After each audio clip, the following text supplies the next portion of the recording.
High, আমি সোহিনী। আমি আরও একটা এপিসোড নিয়ে চলে এসেছি। লাস্ট এপিসোডে আমি পিৎজা তৈরির ফার্স্ট পার্টটা দেখিয়েছি, যেখানে সস তৈরি দেখিয়েছি আর চিকেন ম্যারিনেশন দেখিয়েছি, সেটা ভেজে তুলে রেখেছি, আর ক্যাপসিকাম আর পেঁয়াজ ভেজেও তুলে রেখেছি। এবার আমরা নেক্সট পার্টে চলে যাব, যেটা আমাদের লাস্ট পার্ট, ডো তৈরি আর তার সাথে পিৎজাটা কিভাবে আমরা তৈরি করব সেটা দেখব। আমি ময়দা নিয়ে নিয়েছি। ময়দাটাতেই করা ভালো, কারণ আটার একটা নিজস্ব গন্ধ থাকে, সেটা পিৎজা খাওয়ার সময় কিন্তু ভালো লাগে না। তাই আমি ময়দাটাই সকলের জন্য প্রেফার করব। আর তাই জন্যে আমি ময়দা নিয়ে নিয়েছি আর দই নিয়ে নিয়েছি। দইয়ের মধ্যে আমি পরিমাণ মতন বেকিং পাউডার আর বেকিং সোডা নিয়ে নেব, আর নুন দিয়ে চারপাশে রেখে দেবো। খানিকক্ষণ আমি ওটা রেখে দেবো যাতে ওটা ফার্মেন্ট হয়। দেখুন, বুঝতেই পারছেন নিশ্চয়ই যে বেকিং সোডা বেকিং পাউডার দিতেই ওটা ফার্মেন্ট হয়ে গেছে। এরপরে চিনি দিয়ে আর বাটার দিয়ে ভালো করে মেখে নেব।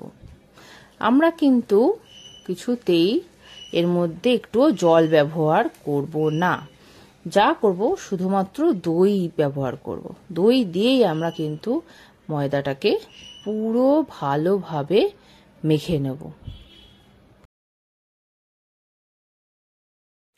আমরা কিন্তু প্রথমেই ময়দাটাকে হালকা হাতে মেখে নেব। প্রথমে কিন্তু ঠেসে নেব না, হালকা হাতে মেখে নিয়ে আমরা তেল মাখিয়ে আধ ঘন্টার জন্য রেস্ট করাবো। দেখুন, আমি তেল মাখিয়ে ছেড়ে দিলাম আধ ঘন্টার জন্য। এরপর আধ ঘন্টার পর যখন আমরা ময়দাটা দেখব, তখন সম্পূর্ণ নরম তুলতুল করছে। এইবার কিন্তু আমরা ভালো করে হাতের তালু দিয়ে ঠেসে ঠেসে মাখবো।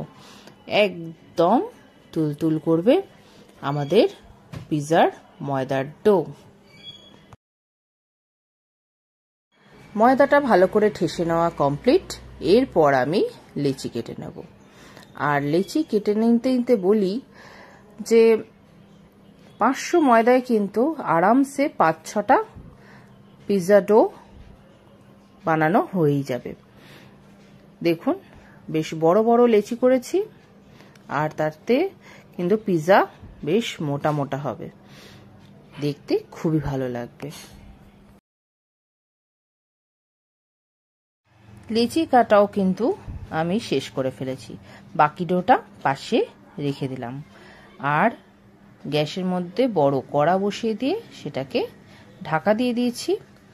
10 মিনিট ফুল ফ্লেমে আমি কিন্তু কড়াটা গরম করে নিয়েছি। আমি একটা থালা নিয়ে নিলাম, আর থালাটায় ভালো করে তেল মাখিয়ে রাখলাম। এর মধ্যে কিন্তু আমি পিৎজাটা বানাবো। এরপরে এই যে ডোটা নিলাম, নিয়ে ভালো করে হাত দিয়ে আগে প্রেস করে নিলাম যতটা পারি। এরপর আমি সুন্দর করে বেলে নেব। দেখুন, বেশ খানিকটা মোটা রেখেই কিন্তু আমি রুটিটা বেলবো।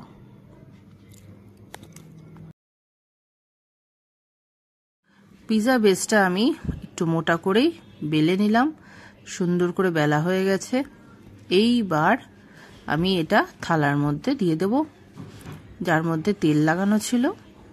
এইবার আমি সাইডগুলো সুন্দর করে মুড়ে মুড়ে দেব, যেরকম পিৎজার থাকে। তাতে কিন্তু দেখতে মনে হবে না যে আমরা বাইরে থেকে কিনে এনে পিৎজা খাচ্ছি, নাকি ঘরেই বানিয়েছি।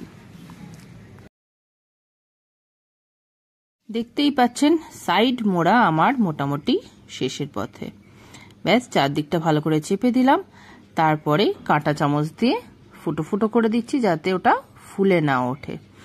ওই মোটা জায়গাগুলো কিন্তু আমরা ভালো করে ফুটো ফুটো করে দেব। এরপর আমরা চলে যাব পিৎজার ওপরে টপিংসে। প্রথমেই কিন্তু আমরা সস নেব। সসটা দেখছেন কত সুন্দর লাগছে দেখতে। এবার সসটা আমরা পুরোটা মাখিয়ে নেব পিৎজার উপরে। সুন্দর করে মাখিয়ে নেবো, একটা লেয়ার তৈরি হয়ে যাবে ওটা দিয়ে। কালারটাও খুব সুন্দর হয়েছে। এরপরে আমি একে একে গোলমরিচ দেব, তারপর চিলি ফ্লেক্স দেব,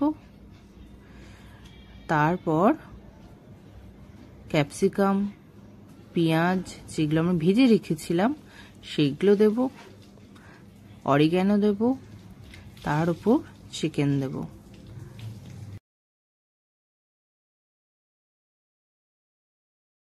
দেখতেই পাচ্ছেন আমি কি সুন্দর সবকিছু ছড়িয়ে ছড়িয়ে দিচ্ছি পিৎজার উপরে, দেখতে সুন্দর লাগছে।